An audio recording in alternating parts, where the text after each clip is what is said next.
This is John from All Points TV, and we're having Laurel Federbush come in today for a totally unrelated topic to she's ever been here prior, about a different topic. And you are all over the place, like I've said in the last interview. You do. I'll take that as a compliment. No, yeah, it's like and I think it's like some people would say what you're about to say is kind of like they don't understand why you're doing this. So you're a Republican who doesn't like Trump and who looks like he's going to probably be the nominee for the party.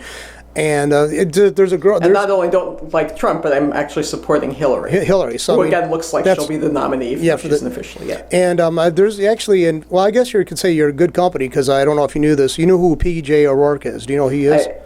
I've heard his name a lot. I can't place his face, but I know he's one of the commentators. Yeah, commentator, and he's a political pundit. He's a writer. He's wrote for several different magazines, including Rolling Stone. He was like their foreign correspondent back in the 80s. And he also wrote for the pornographic magazine back in the 70s, Screw magazine, Al Goldstein's publication. He also wrote for Car and Driver. He also sits in the chair of used to be one of the chairs for the H.L. Mencken Chair for the Cato Institute, which is a libertarian think tank. So and he actually said the other day that he's going to back Hillary. So because over Trump, because he thinks he's too inflammatory. But anyway, we'll go on through the reasons why you're doing what you're doing. It's some people would say it's gutsy. I personally don't like Hillary for anything.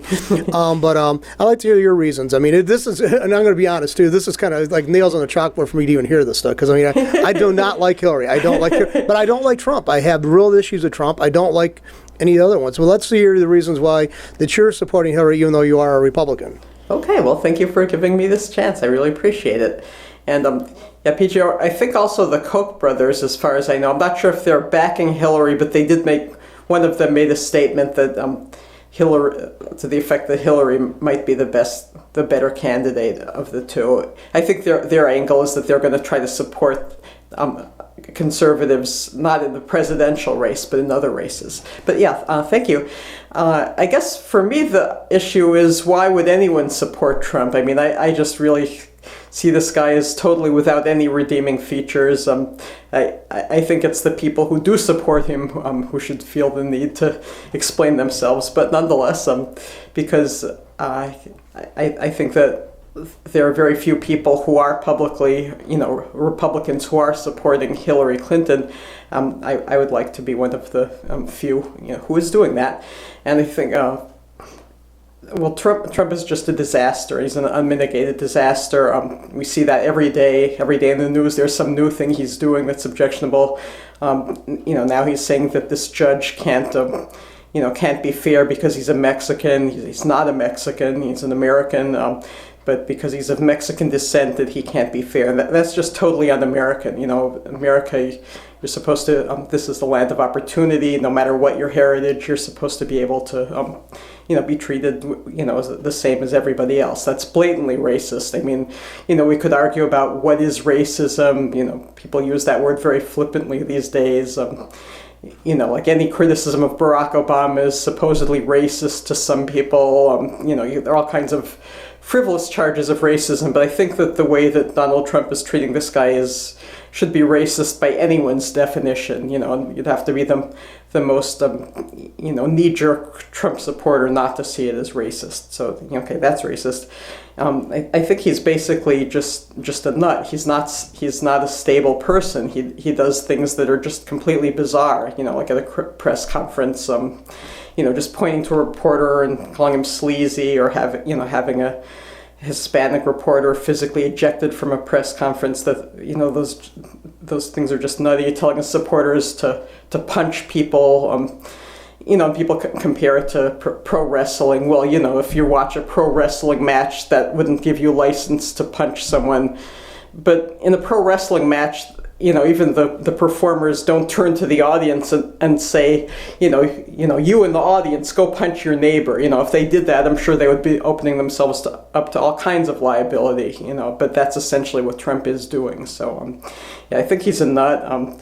And he's not a Republican. He's given massive donations to all kinds of liberals, including Hillary Clinton. So if you don't like Hillary, if you despise Hillary, well, this guy is one of her biggest donors. So, there's no way you should be voting for him either.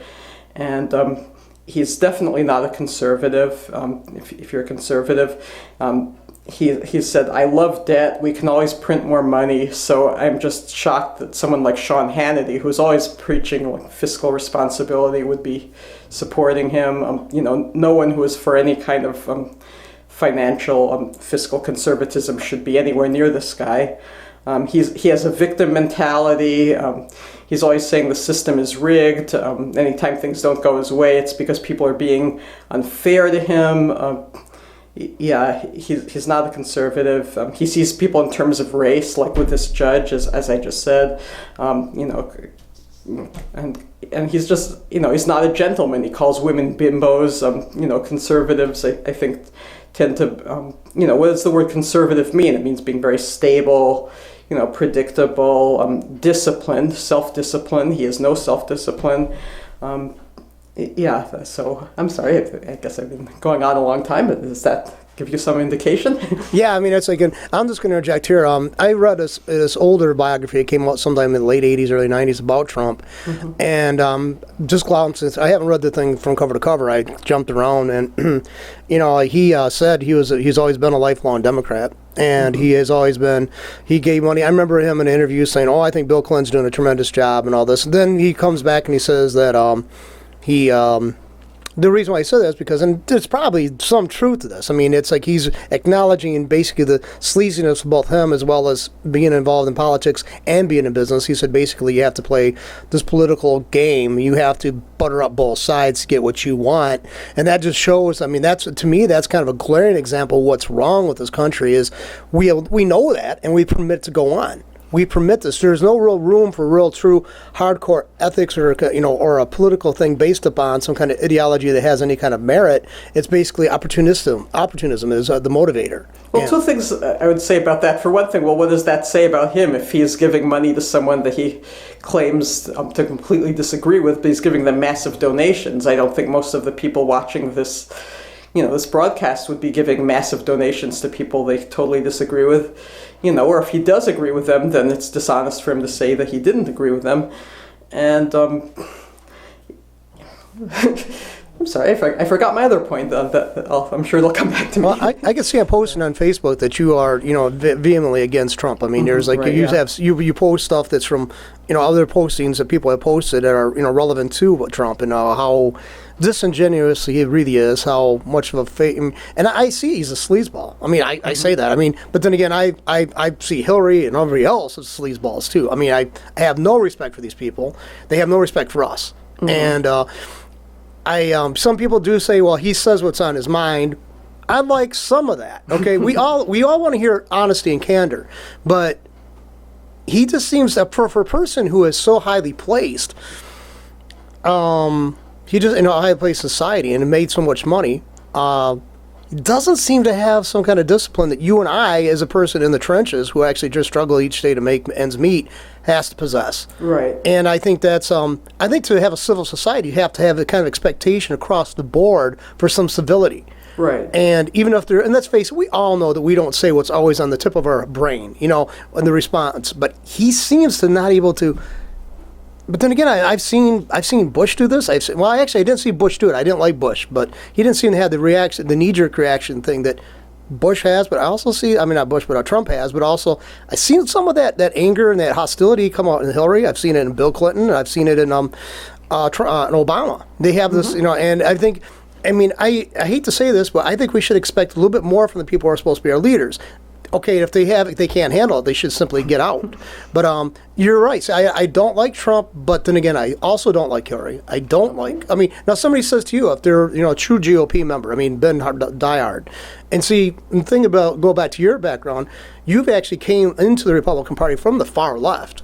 Right, yeah. So who would you say was you're the person you would look at as an idealization of what the GOP was about? Well, actually, this is seems a similar situation to how I got into the GOP. I actually was, as you said, far left. I didn't really identify with the Democratic Party because they weren't far left enough for me. I saw them as being too militaristic.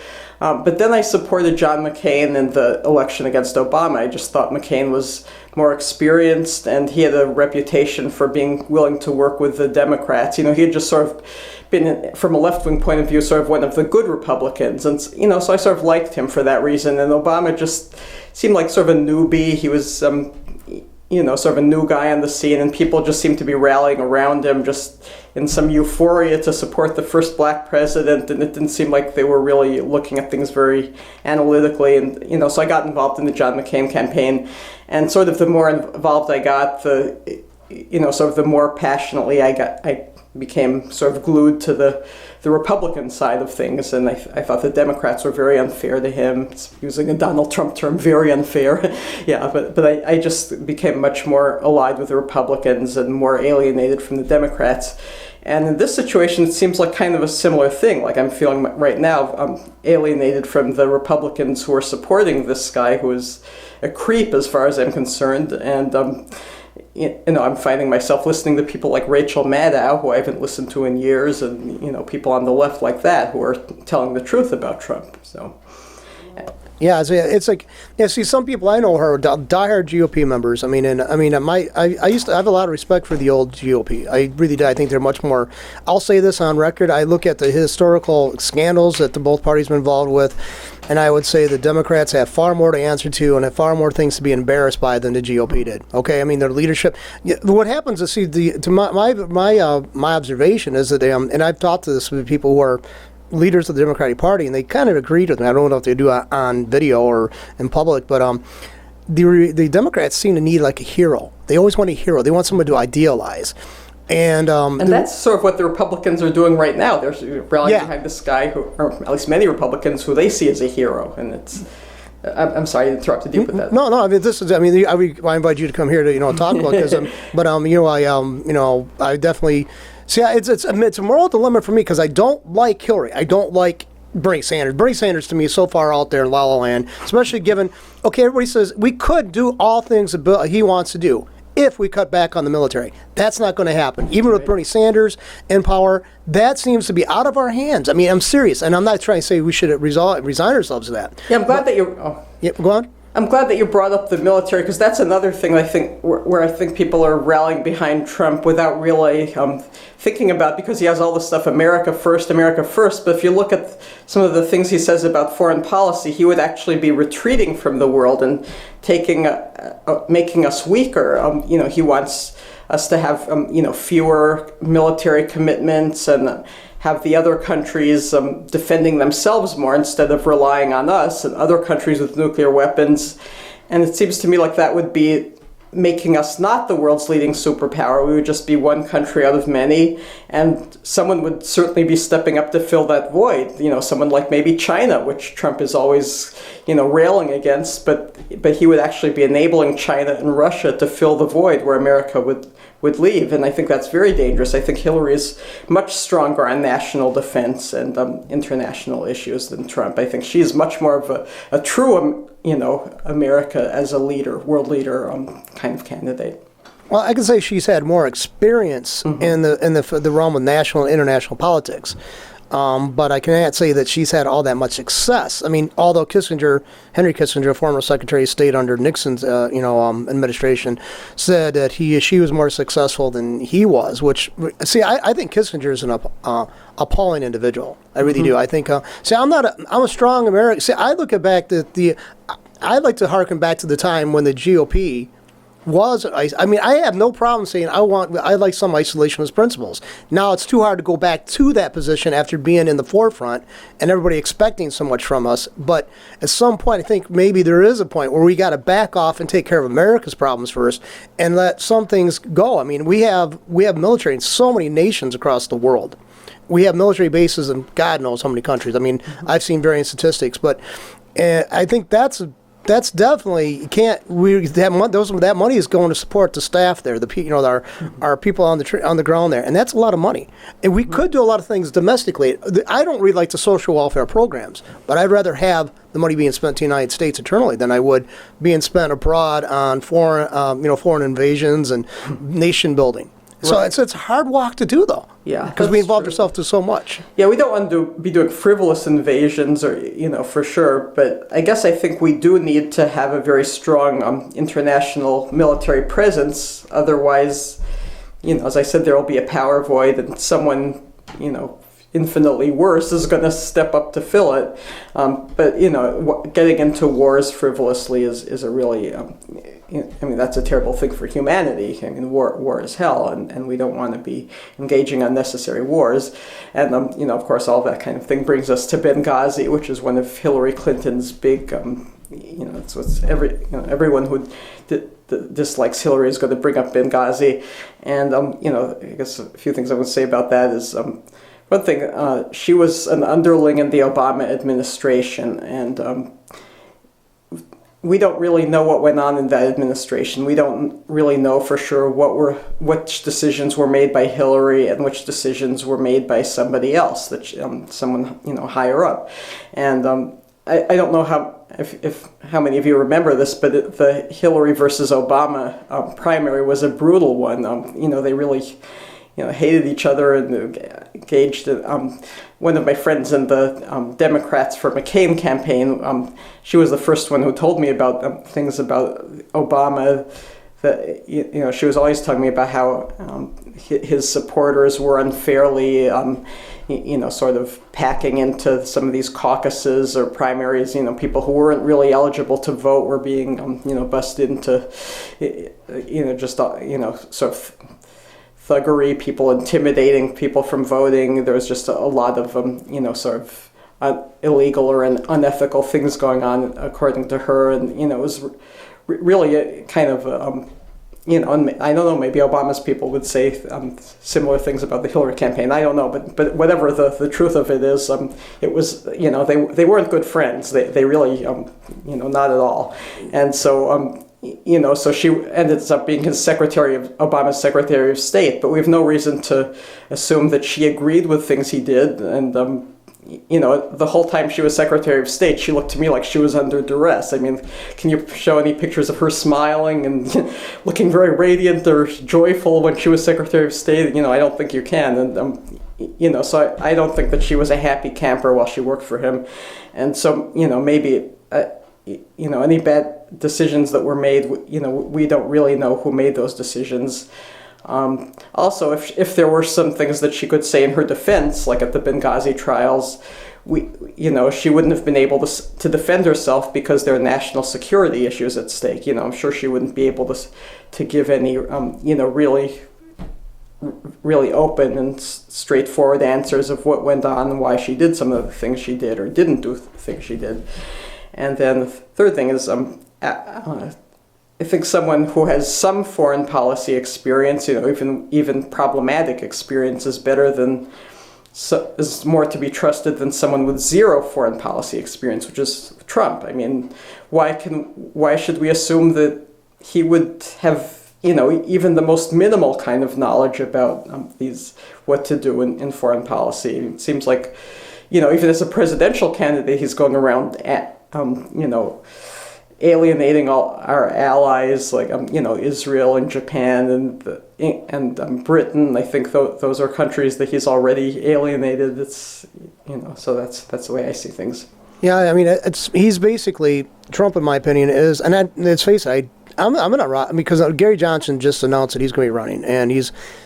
Basically, if you use the analogy of if anybody knows about the TULIP acronym for the Calvinist, doctrine of theology, if you're to use that kind of comparison to Gary Johnson and the Libertarian Party platform, he's probably, if you talk about the 5 points of the TULIP for Calvinism, I'd have to say for the Libertarian camp for Gary Johnson, he's probably a 2-pointer, out of 5 or 10 points. I mean, my opinion. And so he's basically somebody I'd still have to hold my nose to vote for as a Libertarian, because I just simply don't have that much respect for him. I really don't. I mean, I don't think he was a governor of New Mexico. Yippee. Okay. And I look at Donald Trump. I mean, he did, people say he didn't have personal bankruptcies. No, but he's part of the problem. The part of the problem is everything that's those bankruptcies, especially in that large scale that he does when a corporation goes bankrupt. Those expenses are passed on to somebody else. Okay, somebody sums. I mean, yes, but then again, you have to also measure that the way the Federal Reserve System is and the banking system is.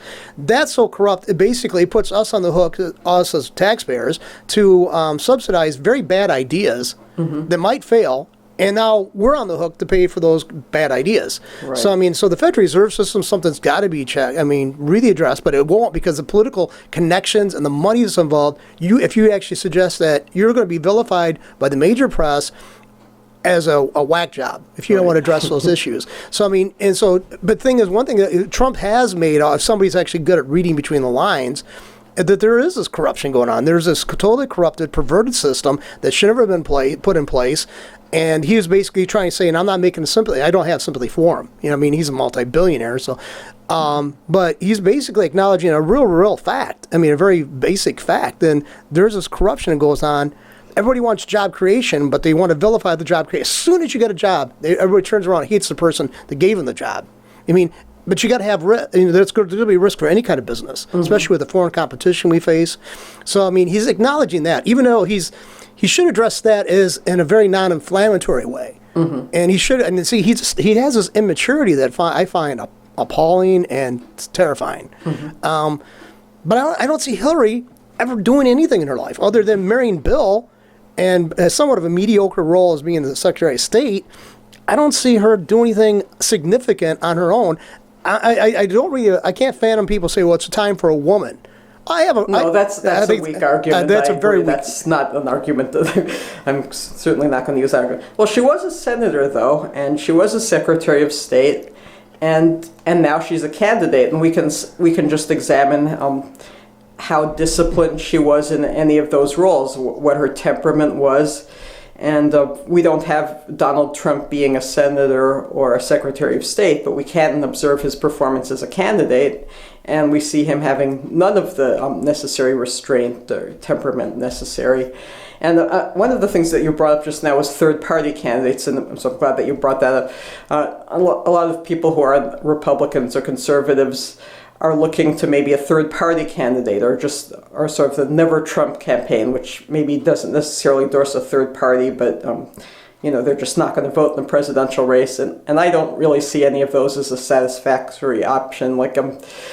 I think if you're not voting, it doesn't matter if you're not voting because you don't like either of the candidates or because you're just too ignorant to know what's going on, or if you're not voting because you don't care about your country. I mean, I think that not voting, I don't see that as a virtuous thing to do. I mean, you have a chance to vote and make a difference, and you're deciding not to.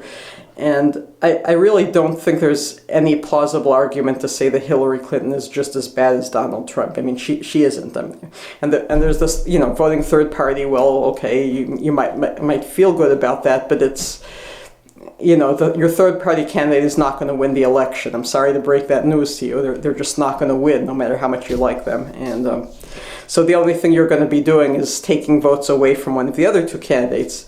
And you really have to decide which of the two candidates you would like to win the election, because one of them is going to win, and it's just living in la la land to assume that they're not. That something, So make up your mind which of those two you like more or dislike less, as if one way or the other.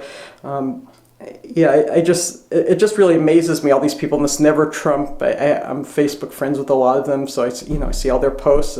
One horrible thing that Donald Trump does after another, but they still can't bring themselves to vote for Hillary Clinton, and I just see that as totally absurd. Because even if you don't like her, she's at least she's fit to be president. Like, she's mentally fit. She's she's a Democrat, obviously, but you're not claiming to agree with her. If you're a Republican, she's not going to be the head of your party. You're the opposition party. So it goes without saying that you don't agree with her positions. I don't agree with her positions. I'm pro-life. I'm certainly not thrilled to be supporting a, pro-abortion candidate. I'm not happy that she's supporting the Iran deal either. Maybe that's because she worked in the Obama administration that she feels like she has to support it, but, I'm not happy with that. And I'm not happy with the things she says about climate change, but on the other hand, I'm a Republican, so I'm not voting for her to be the head of my party, But I do think she would be a better president, nonetheless. I mean, she's been in public office. She's she's been a public servant. I don't see Donald Trump ever being a public servant because he's incapable of serving anyone but himself. I mean, we see even as a candidate, he just uses his position to get back at his personal enemies. He's always talking about things that are unfair, but it's always in terms of what's fair or unfair to him. He doesn't talk about any of the great injustices of the world. You don't see him concerned with fairness to anybody else, and you see him being very irresponsible, taking aim at these people, like this judge, or even Rosie O'Donnell. She's sort of a public figure, but just sort of taking aim at very specific individuals that he just doesn't like, and sort of putting them in danger, actually, because he doesn't know what some of his deranged fans or supporters might try to do to some of these people that he vilifies, tries to act like they're national enemies. But recently, Bernie Sanders supporters attacked people in California. Mm-hmm. And so I don't know if any candidate can be blamed or responsible for people. I mean, that's a problem. I mean, if we have a political system that says, well, that's bad candidate, encourage that. Well, yeah, he might encourage, or he or she might have encouraged it. But doesn't mean that we dismiss totally those people's actions who actually took it on themselves. The people are certainly responsible for their actions, and I guess Sanders denounced what they did, and he probably should have denounced it more forcefully or more often or more publicly. But I don't think you can show any instance where he was personally urging them on to do things like that, and that's the difference, because you can point to numerous examples of Trump urging either directly or indirectly urging them on to punch people, or just to, take these individuals and see them as enemies. He's very, like with this judge, if some of his supporters, it wouldn't be at all surprising if that judge is receiving death threats now. I think Megyn Kelly was receiving all kinds of threats. And if Trump at the beginning maybe was too irresponsible or just too ignorant to know that what he was doing might cause that kind of thing, he should certainly know now, because I think Megyn Kelly told him that she was getting that kind of reaction to what happened. But he continues to do it, so he just doesn't care. So I think that's the difference, is that he is directly urging people either to hate these specific individuals or to actually take violent physical action. Another example is he said, something like, if I don't win the convention, if I'm not nominated, there'll be riots, and he said that more than once. Like if he said just once, you could say, okay, well maybe it was just like a slip of the tongue or whatever. But he said it multiple times, and I think that's an indirect threat, and that's very dangerous to have someone who would be president who does things like that. Like if this is what he's doing as a candidate, imagine what he would be doing if he had any real power to do things like that. As a Republican, we were always complaining about the Obama administration, which I think has been shown to target groups that it doesn't like through the IRS and multiple government agencies. And we've seen them do that, and just imagine what this guy would do, who publicly makes threats against people. I think he would do it like a million times more, and you might say, well, okay, but those he would target leftist groups, he would target groups that I don't like, or you might be thinking that, but that's not necessarily true. This guy is very thin-skinned. Even if his supporters, like Newt Gingrich the other day, criticized him, and he started saying that was unacceptable what Newt Gingrich did, or inappropriate, maybe was the word he used. But, if there's some Republican or conservative groups that are taking actions that are opposed to what Donald Trump is doing, if he feels like he's being opposed by someone, he's going to take aim at that group or that individual, even if they're a Republican, even if they're conservative. He doesn't stick to any ideology except his own self-interest, as far as I'm concerned. See, and that's another thing is too. You struck up on, just as we got to kind of wrap this up because we wanted, but you struck up on a thing is like we can address on another show, but about the role of ideology. I mean, basically a set of principles and stuff like is good, but then again, if it becomes almost dogmatic to the point where you're ignoring other parts of ethical and moral considerations, but I usually find the left to be far more capable and willing to do those than I find on the right. But anyway, if there's any kind of more points, because I want to wrap this up before like 30 some minutes, because we have something planned too down the road to get another side in here, and I encourage people to come in here to pose it or give point by point of why they think you're wrong or whatever. So I hope you got thick skin. But anyway, so yeah, there's any points you want to conclude with? Yeah, I think there are some things that go beyond party. I mean, I think this just goes to basic human decency and caring about our country as a free country. We don't want to have a despot. We don't want some strong man in power who can't take criticism and will target you as an enemy. If you make the slightest criticism against him. I think there are enough reasons. This guy claims to love America, but he seems to hate all the people who make up America. He doesn't like women. He doesn't like Hispanics. He insults everyone. He insults people by category. He doesn't see them as individuals, but members of some category, and he insults the entire category. That's un-American, and this guy's just he's going to be a disaster, and he makes Republicans look bad. If you're a Republican, you just don't want to be anywhere near this guy, even if you agree with him on some issues. He makes you look bad by being with him. So. Do not vote for Trump. Vote for Hillary Clinton. Even if you don't like her, she's the only sane option at this point. Well, I'd like to thank you and for coming in, because you came quite a ways. You come up from Ann Arbor area, and so and I'd like to encourage people who see this out on YouTube and on our channel, and also on Facebook. If you have points that you want to come to bolster Laurel's observations and claims and idea, please contact us, or also you can if you want to oppose what she says. I mean, I think that she deserves respect, and I don't want to see people do personal attacks on Laurel for saying what she did. But I think we are All Points TV, and that's what I want to encourage, because like I said, hearing this case for Hillary is really hard for me, because I mean this is a very bad situation for America to be in, that we come down to three very, my opinion, very non-viable candidates. I mean, they've been tried and found not good for anything. I think they should be jettisoned. And I'd like to, out of 300 million people plus in this country, when we come down to these three, that's pathetic.